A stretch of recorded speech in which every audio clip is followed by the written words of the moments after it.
သူ့စိတ်ထဲမှာတုံးဝန်းတန်းဖြစ်မှုကပိုပြီးပြင်းထန်လာတယ်အဲ့ဒီနောက်ယထာလန်းချော်ပြီးတိုက်မိမှုဖြစ်သွားတယ်ကြက်ထာကသူတို့စီတက်တက်ဝင်လာနေတယ်1968ခုနှစ်မှာငယ်ရွယ်တဲ့မြားနွယ်နဲ့စိတ်မောင်တို့စကိုင်းပြူစားတောက်ဆိုင်ဖွင့်ပွဲကိုတက်ရောက်ခဲ့ကြတယ်စိတ်မောင်ကမြားနွယ်ကိုလက်ထပ်ခွင့်တောင်းပြီးလက်စွပ်လေးစွပ်ပေးလိုက်တယ်အဲ့ဒီချိန်မှာမြားနွယ်ဟာကြောက်မက်ဖွယ်ကောင်းတဲ့အရာတစ်ခုကိုမြင်လိုက်ရတယ်အပေါ်ကကောင်လေးတယောက်အကျွေးစေးတစ်စီးပစ်ချလိုက်တာပါတင်မင်းကိုယ်တိုင်အကျွေးစေးကိုလေနဲ့မှုတ်လိုက်တယ်လို့မျိုးလေဝင်ပေါက်ခေါင်းနိုင်တဲ့ကိုတက်တက်ဝင်သွားစေတယ်အကျွေးစေးကပန်းကမှာညက်သွားပြီးပန်းကကိုချက်ချင်းရပ်တန့်သွားစေခဲ့တယ်ဒီအချိန်မှာပဲမျှော်နေတဲ့ကလူတွေဟာပျော်ရွှင်စွာကားခုန်နေကြပြီးသူတို့ခြေတော်အောက်ကမှန်သားပြမှာအကွယ်ကြောင့်လှည့်မြန်စွာပြန့်နှံ့နေတာကိုသတိမထားမိကြဘူ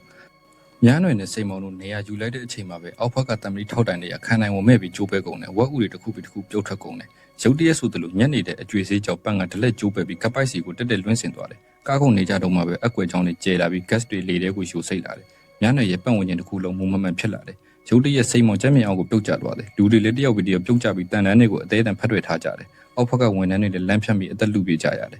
ယ်စိတ်မောင်ကမှန်ထူးထူးတစ်ချက်ကိုလှမ်းဆွဲထားနိုင်ခဲ့တယ်မြားနွယ်အကူကြီးတောင်းမှုအော်ဟစ်ပေမဲ့ဘယ်သူမှရောက်မလာဘူးသူမစိတ်မောင်ကိုလှမ်းဆွဲဖို့ကြိုးစားပေမဲ့စိတ်မောင်လည်းချော့ထပ်ပြီးပြုတ်ကျသွားတယ်ကြောက်လန့်နေတဲ့လူတွေထွက်ပြေးဖို့ကြိုးစားကြရင်ဗျံပထာတွေဖြစ်ကုန်တယ်မီးလောင်နေတဲ့မျိုးသမီးတယောက်ဂရုစင်မှုတွေဝင်ပြီးကြီးမားတဲ့ပောက်ကွင်းမှုကြီးချက်ချင်းဖြစ်ပေါ်စေခဲ့တယ်လုံလောက်အောင်မပြေးနိုင်တဲ့လူတွေအသက်မရှင်ခဲ့ကြဘူးမြားနယ်ကမီးတောက်တွေကြားတီတီလေးလွတ်မြောက်ခဲ့တယ်ကျန်ရည်သူအားလုံးကိုချက်ချင်းထွက်ခွာဖို့ဝန်ထမ်းတွေကအော်ပြောတယ်ကျွေးစစ်ပစ်ချတဲ့ကလေးကရှေ့ကနေဥဆောင်ပြီးထွက်ပြေးသွားတယ်ကြောက်လန့်နေတဲ့လူအုပ်ကြီးအရေးပေါ်ထွက်ပေါက်စီပြေးကြပေမဲ့ဒါဟာတေမင်းရဲ့အစီအစဉ်ပါပဲလူသွားလန်းစင်းကြံပဲ့ကျသွားပြီးဝင်လာသူအကုန်ပြေးကုန်တယ်အံ့ဩစရာကောင်းတာကအဲ့ဒီကောင်လေးထိခိုက်မှုမရှိပဲလွတ်မြောက်သွားတယ်ကျန်ရည်တဲ့အသက်ရှင်သူတွေဓလေကားစီပြေးသွားကြပြီးအသက်လူရင်တယောက်နဲ့တယောက်ကြမ်းတမ်းစွာတွန်းတိုက်နေကြတယ်အဖိုးအိုတယောက်ကမြားနယ်ကိုတွန်းဖက်လိုက်ပေမဲ့လူပစ်ကျနေတဲ့ဓလေကားတကားဝါမှာတဝက်တစ်ပြက်ညက်နေခဲ့တယ်ဝင်ပြီးနေတဲ့ဓလေကားချို့ရင်သွားပြီးအဖိုးအိုကိုဆိုးရွားတာကြိတ်မိသွားတယ်မြားနယ်လွတ်မြောက်လန်ရှာဖို့ကြိုးစားပေမဲ့စိတ်ဖိစီးမှုတွေကသူမရဲ့ကိုယ်ဝင်ကိုထိခိုက်စေခဲ့တယ်ရုတ်တရက်ပစ္စည်းတွေဘေးတက်လျှော့ကြကုန်ပြီးမျက်နှာချက်ကကြောက်စရာကောင်းလောက်အောင်အကွယ်လာတာကိုသတိထားမိလိုက်တယ်ဘေးအန္တရာယ်ကိုအာရုံခံပြီးတဲ့သူမအပေါ်ဘက်ကိုအမြန်ဆုံးပြေးတက်တယ်တခြားသူတွေကတော့ကံမကောင်းရှာဘူးကျမ်းမြင့်ကထက်ချန်ကွဲသွားပြီးမတ်ဆောက်တဲ့ရှောဆောက်ကြီးဖြစ်သွားတယ်လူတွေထိမ့်မနိုင်သိမ့်မရရှော့ကြကုန်ပြီးအောက်ကမှန်ချက်ပေါ်ပြုတ်ကျကုန်တယ်အမျိုးသမီးတယောက်လွတ်ပြီလို့ထင်လိုက်ပေမဲ့မောကြီးလိုက်တဲ့အချိန်မှာဆန်ရတစ်လုံးဆိုင်နဲ့ဖြစ်နေတာတွေ့လိုက်ရတယ်တင်မင်းကနောက်တစ်ချိန်ဝင်ပါပြန်ပြီးဆန်ရပေါ်အကျွေးသေးတစ်ချက်ပစ်ချလိုက်ရကနေဆန်ရကြီးပြုတ်ကျလာပြီးတနာစရာကောင်းတဲ့အမျိုးသမီးကိုပြီးမိသွားတယ်အဲ့ဒီကောင်လေးလွတ်မြောက်သွားပြီးပြုံးနေတော့မှပဲဆန်နီယာကသူ့အပေါ်ကိုတက်တက်ပြုတ်ကျလာတယ်။မြားနယ်ကစိန်မောင်တက်ဝမ်းနဲ့ပူစိနေတော့နောက်ထပ်ကောင်လေးတယောက်ကအန်နီရဖြစ်နေတာကိုကယ်ဖို့အရာရာဆွတ်လွတ်လိုက်တယ်။အဲ့ဒီအချိန်မှာပဲအပေါ်ကအဆောက်အုံလုံးဝပြုတ်ကျလာတယ်။နောက်ဆုံးစက္ကန့်မှာမြားနယ်တန်ချောင်းတစ်ချောင်းကိုလှမ်းဆွဲထားလိုက်နိုင်တယ်။ဒါပေမဲ့တေချာကြည့်လိုက်တော့သူမလက်ကဆွဲထားတာမဟုတ်ပဲတန်တိုင်းမှာချိတ်မိနေတဲ့စိန်မောင်ရဲ့လက်စွပ်ကြောင့်သူမချိတ်ပါနေတာဖြစ်တယ်။အဲ့လိုချိတ်နေတာကကြကြမခံနိုင်ပဲနောက်ဆုံးစက္ကန့်မှာမြားနယ်တယောက်မီးပစ်လင်တဲ့ပြုတ်ကျသွားပါတော့တယ်။ဧပြီအတန်းတက်နေရင်အိမ်မက်ဆိုမှတ်ပြီးလန့်နိုးလာတယ်ဒါပေမဲ့ဒါကရိုးရိုးအိမ်မက်မဟုတ်ဘူး။နာလာစက်တိုက်ဒီအိမ်မက်ကိုပဲထပ်ခါမှတ်နေခဲ့တာ။ဧပြီကသူ့အခန်းပေါ်ကိုဒီအကြောင်းပြောပြတယ်။အိမ်မက်ထဲမှာမြားနယ်ဆိုတဲ့မျိုးသမီးပါတယ်။အဲ့ဒါအတူအဖွားနာမည်ပဲဒါပေမဲ့ဧပြီကမြားနယ်နဲ့တခါမှမဆုံဘူးလို့အသက်ရှိမရှိလည်းမသိဘူး။အိမ်မက်ဆိုတွေရက်သွားအောင်အိမ်ပြန်ပြီးစုံစမ်းကြည့်ဖို့အခန်းဖော်ကအကြံပေးတယ်။ဧပြီအိမ်မက်ရောက်တော့အဖေဖြစ်သူမျိုးညွန့်ကိုမြားနယ်အကြောင်းမေးကြည့်တယ်။မျိုးညွန့်ကမျက်မှောင်ကျုပ်သွားပြီးအိုးတို့အန်းတန်းပြုံးပြတယ်။တခုခုဖုံးဝေထားတာသိကြတယ်။အဲ့ဒီအချိန်မှာဧပြီရဲ့မောင်လေးရှင်းတန်းကဝင်ခွဲတဲ့စီတွားလိုက်မယ်လို့ပြောလာတယ်။ဧပြီလည်းလိုက်တော်ဖို့ဆုံးဖြတ်လိုက်တယ်။မတွားခင်မှာမျိုးညွန့်ကဆွေမျိုးတွေရှိမြားနယ်အကြောင်းမဟာဖို့မှားလိုက်တယ်။ဒါကဧပြီကိုပို့ပြီးတန်တရားဝင်စေတယ်။အဖွားမြားနယ်ဘာဖြစ်သွားတာလဲ။အိမ်မက်ထဲကလူသားအဖွားမြားနယ်ဖြစ်ပြီးတခုခုဆိုးရွားတာဖြစ်ခဲ့ရင်သူ့မိဘကရောက်လာတာလေ။ဧပြီနဲ့ရှင်းတန်းတို့ဝင်ခွဲတဲ့အိမ်ရောက်တာနဲ့ဦးလေးနိုင်စော်စီတန်းသွားတယ်။သူ့မိမြားနယ်စီအကြောင်းမေးချင်လို့ပါ။နိုင်စော်အံ့ဩသွားပြီးစကားလမ်းကြောင်းလွှဲလိုက်တယ်။ဒါပေမဲ့ဧပြီကအိမ်မက်ထဲကနေရာဖြစ်တဲ့စကိုင်းပြူစားတောက်ဆိုင်အကြောင်းပြောလိုက်တော့နိုင်စော်နဲ့သူ့ဇနီးမေခါတို့တိတိတတ်တလမ်းဖြန့်သွားကြတယ်။ဧပြီကအဖြေရဖို့အတင်းမေးတယ်။သူ့ဝင်ခွဲတွေလည်းတိကျင်စိမ့်နဲ့ဝိုင်းနားထောင်ကြတယ်။နောက်ဆုံးတော့သူတို့ဖွင့်ပြောလိုက်ကြတယ်။အဖွားမြားနယ်မတည်သေးပါဘူး။စိတ်ဖောက်ပြန်သွားတာပါ။ဒါပေမဲ့နိုင်စော်နဲ့မေခါတို့အတွက်တော့မြားနယ်ကတည်သွားတာနဲ့အတူတူပါပဲ။ဧပြီကအိမ်မက်ဆိုတွေရက်တန့်သွားဖို့မျှော်လင့်ချက်နဲ့မြားနယ်ကိုကိုယ်တိုင်တွေ့တွေ့ချင်တယ်။စိတ်ပြက်လက်ပြက်နဲ့ပဲနိုင်စော်ကရှင်းပြတယ်။အဖေဆုံးပြီးနောက်ပိုင်းမြားနယ်စိတ်လွတ်သွားခဲ့တယ်။ကလေးတွေကိုကြောင်းမလွတ်တော့ပဲအိမ်ထဲမှာပိတ်လောင်ထားပြီးကလေးတွေတည်သွားမှကိုအမြဲတမ်းကြောက်လန့်နေခဲ့တယ်။နောက်ဆုံးရဲတွေဝင်ပါပြီးမြားနယ်ကိုခေါ်သွားကြတယ်။နောက်ပိုင်းမှာမြားနယ်ကသူ့ကလေးတွေမွေးစားအိမ်ရောက်တာကိုစောင့်ကြည့်နေခဲ့တယ်။နိုင်စောနဲ့မေခါတို့အိမ်အောင်ကြပြီးကလေးတွေရလာတဲ့အခါမြားနယ်ကစာတွေပို့လာတယ်။စာတွေထဲမှာတတိပေးချက်တွေနဲ့တည်ဆုံးနေတဲ့အလောင်းတပ်ပုံတွေပါတယ်။ဒါကြောင့်သူတို့အိမ်ပြောင်းပြီးမြားနယ်နဲ့အဆက်အသွယ်ဖြတ်လိုက်ကြတာ။ဧပြီကအဲ့ဒီစာတွေကိုကြည့်ကျင်တယ်ပြောပေမဲ့နိုင်စောနဲ့မေခညင်းတယ်။အတန်တန်တောင်းပန်ပြီးမှမေခါကစာတွေကိုဟွက်ထားတဲ့နေရာကိုခိုးပြောပြတယ်။ဧပြီစာတွေကိုရှာတွေ့ပြီးမြင်လိုက်ရတဲ့အရာကြောင့်လန့်သွားတယ်။ဓာတ်ပုံတွေကအမျိုးသမီးကသူ့အိမ်မက်ထဲကလူနဲ့တပုံစံနဲ့ဖြစ်နေတယ်။ဒါဆိုရင်အိမ်မက်တွေကအမှန်ဖြစ်နိုင်တယ်။အဖြေရှာဖို့ဆုံးဖြတ်ပြီးဧပြီတယောက်တည်းမြားနယ်ကိုရှာဖို့တော့ဖွင့်တော့တယ်။လိပ်စာအတိုင်းလိုက်သွားရင်ဝေးလန့်ခေါင်ပြတဲ့တောင်ပေါ်ပုံးခိုးစရာနေရာတစ်ခုကိုရောက်သွားတယ်။တကားဝါကစကားပြောစက်ကနေမြားနယ်နဲ့စကားပြောတော့မြားနယ်ကချက်ချင်းပြန်မှုပြောတယ်။ဒါပေမဲ့ဧပြီကသူဟာမြားနယ်ရဲ့မြေးမလေးဖြစ်ကြောင်းပြောပြလိုက်တော့မြားနယ်ကအထဲမဝင်ခင်အိတ်ကထဲကပစ္စည်းတွေအကုန်ထုတ်ဖို့ပြောတယ်။ လေးလံနဲ့တခါကြီးပွင့်လာတော့ April တတိထားပြီးဝင်သွားလိုက်တယ်အိမ်ထဲမှာထူးဆန်းတဲ့အတားအဆီးတွေပြည့်နေတယ်ခေါင်းမိုးပေါ်မှာတော့စူးတွေတက်ထားတယ်မမြင်ရတဲ့အန္တရာယ်တွေကနေကာကွယ်ဖို့လို့မြားနွယ်ကပြောတယ် April ရှေ့တိုးလာတော့မြားနွယ်ကတကားအမြန်ပိတ်ဖို့ကြောက်လန့်တကြားအမိတ်ပေးတယ်ရုတ်တရက်အပြင်ဘက်မှာမိသက်ဆေးဘူးတစ်ခုပြုတ်ကျသွားတယ် April ကိုဘာကိုမှမထိဖို့သတိပေးတယ်ဘာမှဆိုသေးစေနိုင်တဲ့ထောင်ချောင်ဖြစ်သွားနိုင်လို့ပါနောက်ဆုံးသူ့မြေမလေးကိုမြင်လိုက်ရတော့မြားနွယ်နှွေးထွေးစွာပြုံးပြတယ် April ရဲ့အမေမြနေစီအကြောင်းမေးတယ် April ကသူ့အမေနဲ့အသက်10နှစ်ကလေးကကွဲကွာနေခဲ့ပြီးအခုမြနေစီဘလို့နေလဲမသိကြောင်ရှင်းပြတယ် April ကအိမ်မက်ဆိုအကြောင်းစမေးတယ်မြနွယ်ကဒါဟာအိမ်မက်တက်မဟုတ်ဘူးလို့ပြောပြတယ်သူအနာဂတ်ကိုကြိုမြင်ဘူးတယ်ကပ်ပေတစ်ခုလာနေတာကိုမြင်ခဲ့ရတယ်အဲ့ဒီတုန်းကသူစိတ်မောင်နဲ့အတူအမြင့်ဆုံးခေါ်မိုးတက်မှာရှိနေခဲ့တယ်အမျိုးသမီးတယောက်အိုးထုတ်လွင့်ပါသွားပြီးကောင်လေးတယောက်ကအကျွေးစစ်ပစ်ချဖို့လို့တော့လုံုံရေးရတာတယ်ဒါပေမဲ့ကောင်လေးကစွတ်ပစ်ချတယ်စိတ်မောင်ကသူ့ကိုလက်ထပ်ခွင့်တောင်းတဲ့အခါဆဲဆဲမြနွယ်ကအဆောက်အဦပြူကြတော့မယ်အားလုံးတေကုန်လိမ့်မယ်လို့စိတ်မောင်ကိုချက်ချင်းတတိပေးလိုက်တယ်စိတ်မောင်ဇဝေဇဝါဖြစ်သွားတယ်အဲ့ဒီနောက်မြနွယ်ကကောင်လေးလက်ထဲကအကျွေးစစ်ကိုပြေးလူလိုက်တယ်လိပ်ပြတောင်းမှခတ်မှု butterfly effect ကိုဖြစ်စေမဲ့အဓိကတော့ချက်ပစ္စည်းကိုတူရလိုက်တယ်သူအောက်ထပ်ကိုအမြန်ဆင်းမီးလောင်နေတဲ့အိုးကိုဆွဲယူကားခုန်နေတဲ့လူတွေကိုတွေးလိုက်တယ်သူမိုက်ခရိုဖုန်းကိုအမြန်ဆွဲယူပြီးကျမ်းမြင့်ကိုကြည့်ကြဖို့အော်ပြောတယ်တချို့ကသူ့ကိုတားဖို့ကြိုးစားပေမဲ့တချို့ကခြေအောက်ကအကွဲကြောင်တွေတတိထားမိသွားကြတယ်အဲ့ဒီညကသူ့လူအများကြီးကိုကယ်တင်နိုင်ခဲ့တယ်အဆောက်အုံပြိုမကျခဲ့ဘူးနောက်ပိုင်းမှာစားတောက်ဆိုင်ပိတ်သိမ်းသွားတယ်မြနွယ်ကကပ်ဘေးကိုတားဆီးခဲ့ပေမဲ့တေမင်းကသူ့အစီအစဉ်ပျက်စီးသွားတာကိုသဘောမကျဘူးနှစ်တွေကြာတော့တေမင်းရောက်လာပြီးအဲ့ဒီညကရှိနေသူအားလုံးကိုတပ်ပစ်လိုက်တယ်သူခင်မွန်စိတ်မောင်အပါအဝင်ပေါ့မြနွယ်ကတေမင်းလာတာကိုဘယ်လိုကြည့်ရမလဲဆိုတာသင်ယူခဲ့တယ်နှစ်ပေါင်းများစွာကပ်ပေတွေကိုတားဆီးလာခဲ့တာအခုတော့တေမင်းကသူ့ကိုဖမ်းမိသွားပြီးသူကင်ဆာဖြစ်နေတယ်ဧပြီနဲ့စကားပြောနေတော့မြနွယ်တတိလက်လွတ်ဖြစ်သွားတယ်တေမင်းတိတ်တဆိတ်ရောက်လာတယ်မှန်ဘလူးကနေနေအောင်ကြီးကိုတန်မန်းတစ်ခုစီထိုးမိပြီးအလင်းပြန်ကကျိုးတစ်ချောင်းပေါ်ကျရောက်သွားတယ်မိခိုးတွေထွက်လာတယ်ဧပြီရဲ့အိမ်မက်တွေကသူ့စီကအဆွမ်းနဲ့လက်ဆင့်ကန်ရရှိသွားတဲ့နမိတ်လိုမြနွယ်ယုံကြည်တယ်မြနွယ်တစ်ခုခုမှားနေတာကိုအာရုံခံမိတယ်ခေါင်းလဲကြည့်လိုက်တော့တေမင်းရဲ့လှဲ့ကွက်ကိုမြင်သွားတယ်မှန်ဘလူးကိုချက်ချင်းပုတ်ထုတ်လိုက်တယ်ညီမလေးရောက်နေလို့မြနွယ်အာရုံပြောင်းသွားမယ်လို့တေမင်းကယူဆခဲ့တာမြနွယ်ကဧပြီကိုအခြေခံသဘောတရားတွေသင်ယူဖို့ဒီမှာနေခဲ့ဖို့ပြောတယ်အပြင်လောကကအရန်အန်နေရများတယ်သူအပြင်မထွက်တာအနှစ်20ရှိပြီဒါပေမဲ့ဧပြီကမနေချင်ဘူးကြောက်မြတ်တက်ရအောင်မယ်တေမင်းကသူတို့မိသားစုစီလာနေပြီလို့မြနွယ်ကတတိပေးပေမဲ့ဧပြီကအိမ်မက်ပဲထင်းနေတော့သူမယုံဘူးချက်ချင်းပဲပြန်ဖို့ပြင်တယ်မြနွယ်ကမသွားခင်စာအုပ်ကိုယူသွားဖို့တောင်းပန်တယ်ဧပြီတကားပေါက်ကထောက်ခါနီဆဲဆဲမှာမြနွယ်နမိတ်တစ်ခုမြင်လိုက်ရတယ်လေးတိုက်တာတန်လိုက်အိမ်မြောင်ဒါတွေကတေမင်းရဲ့တော့ချက်တွေသူအပြင်ထွက်လိုက်ရင်တေးမယ်ဆိုတာသိနေတယ်ဒါပေမဲ့ဧပြီအတွက်သူချွန့်သွားလိုက်တယ်မြနွယ်စာအုပ်ကိုဧပြီလက်ထဲထည့်ပြီးဒီစာအုပ်ကမိသားစုကိုကာကွယ်ပေးနိုင်တယ်လို့ပြောတယ်ဒါပေမဲ့ဧပြီကမယုံသေးတဲ့အတွက်မြနဲ့နောက်ဆုတ်လိုက်ဖို့ပြောတယ်အားလုံးအစစ်မှန်ပြကြအောင်တက်သေးပြမယ်ဆိုပြီးရုတ်တရက်လေပင်တစ်ချက်တိုက်ခတ်လာတယ်တန်လိုက်အိမ်မြောင်လဲကျသွားပြီးမိသက်ဘူးကိုရိုက်ခတ်မိတယ်မိသက်ဘူးလွင့်စင်သွားပြီးမြနွယ်ရဲ့ပါးစပ်ကိုဖောက်ဝင်သွားတယ်အခုတော့မြနွယ်ဆုံးသွားပြီဆိုတာဧပြီယုံသွားပြီးဆွေမျိုးတွေစာပနာကိုတက်ရောက်ကြတယ်တင်မင်းလာနေပြီလို့မြနွယ်မှားခဲ့ကြောင်းဧပြီကအဖေနဲ့ဦးလေးကိုပြောပြပေးမယ်သူတို့မယုံကြဘူးအဲ့ဒီအချိန်မှာပဲဧပြီရဲ့အမေမြနေစီရောက်လာတယ်ဧပြီသူ့အမေပေါ်စိတ်ဆိုးနေတော့မယ်ဧပြီထွက်လာခဲ့တယ်အိမ်ရောက်တော့မြနွယ်ပေးတဲ့စာအုပ်ကိုဖတ်တယ်ကျန်တဲ့မိသားစုဝင်တွေကတော့နိုင်စော်ရဲ့အိမ်မှာဘာဘီကျူကင်ဆိုင်ရဲ့ရေမောပျော်ရွှင်နေကြတယ်ဘာမှမသိလိုက်ကြဘူးတင်မင်းရောက်နေပြီကျော်တော့ကဖန်ခွဲတစ်ခုကိုမတော်တဆခွဲမိပြင်မဲ့ဖန်ခွဲသားတစ်ခုရေခဲတုံးနဲ့ရောသွားတာကိုသတိမထားမိလိုက်ဘူးအောင်မျိုးခန်းကသူ့အချို့ရေခွက်ကိုကတ်အိုနာတော့တင်တယ်ကြည့်ရတာသူတို့တွေတင်မင်းရဲ့လက်နက်သစ်ဖြစ်တော့မဲ့ပုံပဲအားလုံးစုပြီးစားတော့ကြတဲ့အခါဖန်ခွဲစားပါတဲ့ရေခဲတုံးတွေသတိမထားမိပဲတုံးလိုက်ကြတယ်နိုင်စော်ကစကားပြောတယ်မြနဲ့တည်ဆုံးသွားတာကလက်ရှိဘဝကိုပျော်ပျော်ရွှင်ရွှင်ဖြတ်တန်းဖို့သတိပေးလိုက်တာပဲလို့ပြောတယ်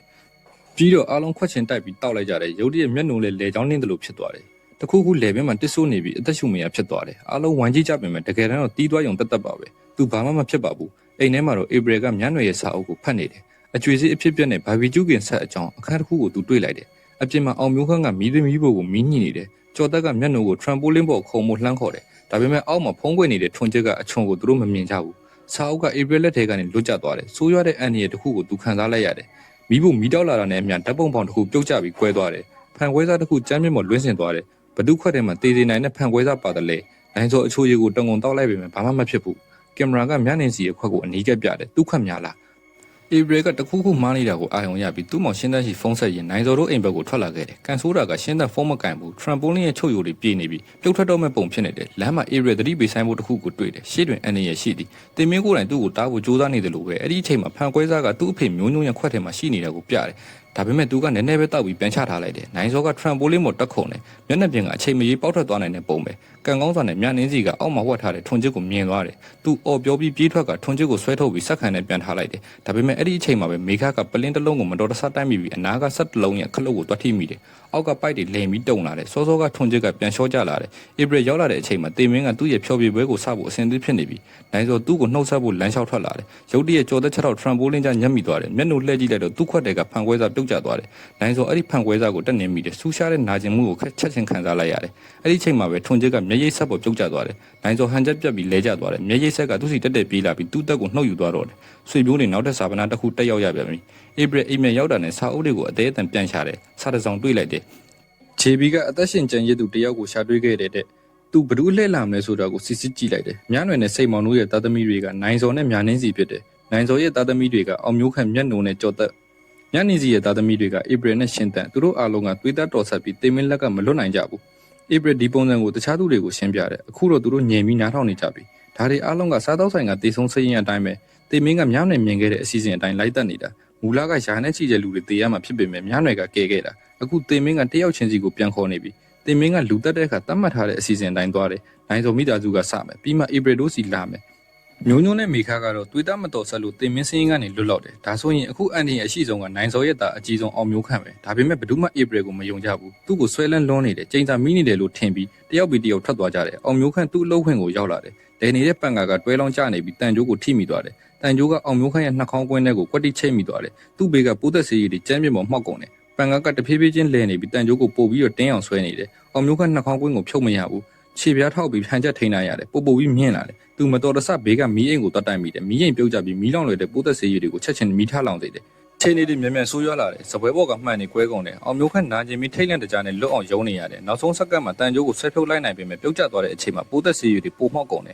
်ခဏအကြာမှာဆိုင်ငန်းတစ်ခုလုံးပေါက်ကွဲသွားတယ်ဒီအတော်တွင်ဧပြီစိတ်ပူနေခဲ့တာဒါကြောင့်တော့အောင်မျိုးခန့်ဖုံးမကင်လို့ရှင်းတန်းကိုခေါ်ပြီးအောင်မျိုးခန့်ကိုလိုက်ရှာဖို့ထွက်လာခဲ့တယ်လမ်းမှာမတော်တဆမှုဖြစ်လို့နေပါဖြစ်ခဲ့သေးတယ်ကံကောင်းစွာနဲ့အောင်မျိုးခန့်အသက်ရှင်ခဲ့တယ်မီးလောင်နေတဲ့တပ်ရည်အင်ကြီးကိုဆွဲခွာပြီးလွတ်မြောက်လာခဲ့တယ်ဒါပေမဲ့နောက်ဆက်တွဲဖြစ်ပျက်တာတွေကတေမင်းကသူတို့ကိုလိုက်နေတယ်ဆိုတာဧပြီပိုတေချာသွားစေတယ်အောင်မျိုးခန့်ကတော့တလုံးမယုံသေးဘူးဒါကြောင့်ဧပြီသူ့ဘေးမှာနေပြီးကောက်ွယ်ဖို့ဆုံးဖြတ်လိုက်တယ်မြနွယ်ရဲ့မှတ်စုတွေအတိုင်းလိုက်ကြည့်ပြီးဖြစ်လာနိုင်တဲ့ခွင်ဆက်တေဆုံးမှုတွေကိုတားဆီးဖို့ကြိုးစားတယ်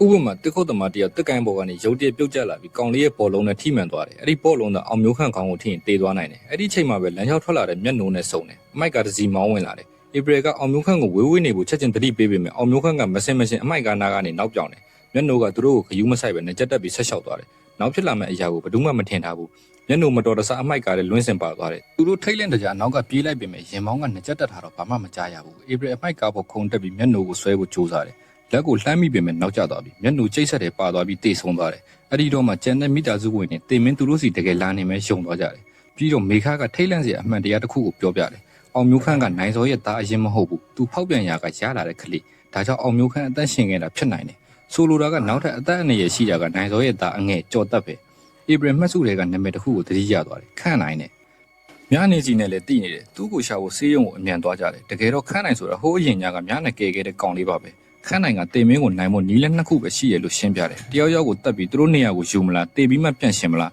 းသူလည်းမြနွယ်လိုပဲအခုယောဂတဲ့ဖြစ်နေပြီသူ့အချိန်တွေကုန်ကနေပြီသူတို့အားလုံးစရင်ပအစီအစဉ်အတိုင်းတေရလိမ့်မယ်လို့တတိပေးတယ်ကြားရတာကြောက်စရာကောင်းပေမဲ့အမှန်တရားကပိုဆိုးတယ်ခန့်နိုင်ကတေမင်းရဲ့အစီအစဉ်ကိုအယမ်းမနှောက်ယှက်နဲ့တကယ်လို့မအောင်မြင်အခြေအနေတွေပိုဆိုးသွားလိမ့်မယ်လို့တတိပေးတယ်ကြံရှိတဲ့အချိန်လေးကိုတန်ဖိုးထားဖို့အကြံပေးတယ်တိတ်တဆိတ်ထွက်ခွာသွားတယ်ကြော်သက်ကိုကယ်ဖို့ဆိုရင်တေပြီးမှပြန်ရှင်တဲ့အလွယ်ဆုံးပဲလို့အောင်မျိုးခန့်သွင်းမိတယ်ကျော်သက်ကိုမြေပဲမုတ်တွေစားခိုင်းပြီးဓမတ်တဲ့လက္ခဏာပြင်းထန်အောင်လုပ်ပြီးမှဆရာဝန်ကတေမင်းလက်ကနေပြန်ဆွဲတင်ပေးဖို့စီစဉ်ကြတယ်။အယောင်စားကနေမြေပဲတစ်ထုပ်ဝယ်ပေးမယ်မုတ်ကဆက်ထဲမှာညှက်နေတယ်။စိတ်မရှိတဲ့အောင်မျိုးခန့်ကယူဖို့မှန်ကိုခွဲလိုက်တယ်။ဆက်တစ်ခုလုံးကိုတော့ဝိုင်းမကြတယ်။ရုံးကန်ပြီးမှမြေပဲထုတ်တစ်ထုပ်ရလိုက်တယ်။ပြီးတော့ဘေးကအခန်းထဲဝင်သွားကြပေမဲ့မတော်တဆ MRI ဆက်ကိုဖွင့်မိသွားတယ်။အားပြင်းတဲ့တန်လိုက်ဆက်ကွင်းကတထုပစ္စည်းမှန်သမျှကိုစတင်ဆွဲယူတော့တယ်။အောင်မျိုးခန့်ရဲ့ခန္ဓာကိုယ်ကပီရာဆင်းနဲ့ဆက်တေစီဆွဲယူခံရတယ်။နောက်ကဝီချဲတောင်လွှင့်စင်လာတယ်။အောင်မျိုးခန့်တယောက် MRI ဆက်မှာအားနဲ့ညက်မိသွားတယ်။မြေပဲစားထားတဲ့ကြော်တက်လည်းဘာမှမကူညီနိုင်ဘူး။အောင်မျိုးခန့်လက်ထဲကအသက်ကဆေးကိုလှမ်းယူဖို့ကြိုးစားတယ်။အဲ့ဒီအချိန်မှာဆရာဝန်တယောက်စူညံတန်ကြားလို့တကားဖွင့်ကြည့်တယ်။ပြီးတော့ကြောက်မက်ဖွယ်အခိုက်အတန့်ရောက်လာတယ်။အယောင်စားကပြုတ်ထွက်လာပြီးစပရင်တစ်ခုအခန်းကိုဖျက်ပြန်လာပြီးကြော်တက်ရဲ့ခေါင်းကိုဖောက်ဝင်သွားတယ်။ဧပြီမေခနဲ့ရှင်းတန်းတို့တယောက်နဲ့တယောက်တင်းကျပ်စွာဖတ်ထားကြတယ်။တေမင်းကိုမလွန်ဆန်နိုင်မှန်းတိလိုက်ရပြီးမြနွယ်လမ်းစဉ်အတန်အရာရာကိုစွန့်စားဖို့ဆုံးဖြတ်လိုက်ကြတယ်။ သူတို့3ယောက်တောင်ပေါ်ကမြားနယ်ရဲ့တဲအိမ်ဟောင်းစီကိုမောင်းသွားကြတယ်မှတ်စုစာအုပ်တွေကအချွေစေးတစ်စိကျသွားတော့တတိမထားမိလိုက်ဘူးအမျိုးသမီးကိုတယောက်အဲ့ဒါကိုကောက်ယူလိုက်တယ်တောင်ပေါ်ကတဲအိမ်ကြီးကတင်မင်းသူတို့ကိုစောက်ကြုံနေတယ်လို့မျိုးခြောက်ချစရာကောင်းနေတယ်ဧပြီလီရွာနေပြီးတဲအိမ်တွေကိုကားနဲ့ဝင်တိုက်လိုက်တယ်တဝက်လောက်မှာကားပျက်စီးသွားပြီးထိုင်ကုန်ကပတ်ကဧပြီကိုညှက်ထားတယ်အခုတင်မင်းရဲ့ပြစ်မှတ်ကမေခသူတဲအိမ်တွေကိုဘေးကင်းကင်းရောက်သွားရင်ကျန်တဲ့လူတွေလွတ်နိုင်မလားဒါပေမဲ့ခေါင်မိုးကဝါယာရှော့ဖြစ်ပြီးမီးပွားတွေကျနေတာဘယ်သူမှမမြင်ဘူး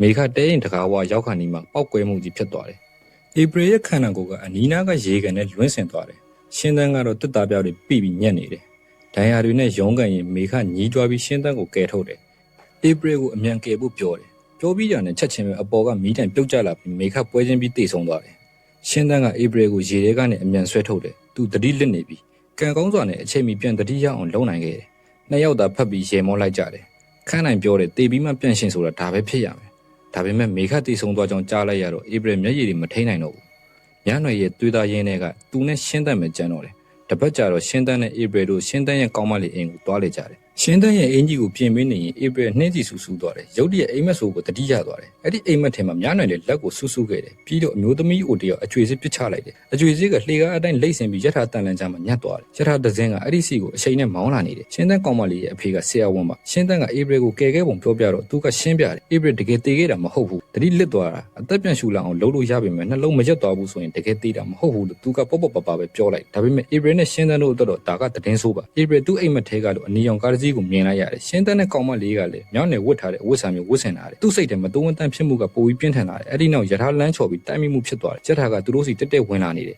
ဧပြီခြေခောက်လဲကျသွားတယ်ရှင်းတန်းသူ့ကိုဆွဲထုတ်လိုက်တယ်သူတို့လွတ်မြောက်သွားပုံရပေမဲ့တကယ်တမ်းလွတ်မြောက်သွားခဲ့တာမဟုတ်ပါဘူး channel ကို like follow and subscribe လုပ်ပေးကြပါအောင်ခင်ဗျာ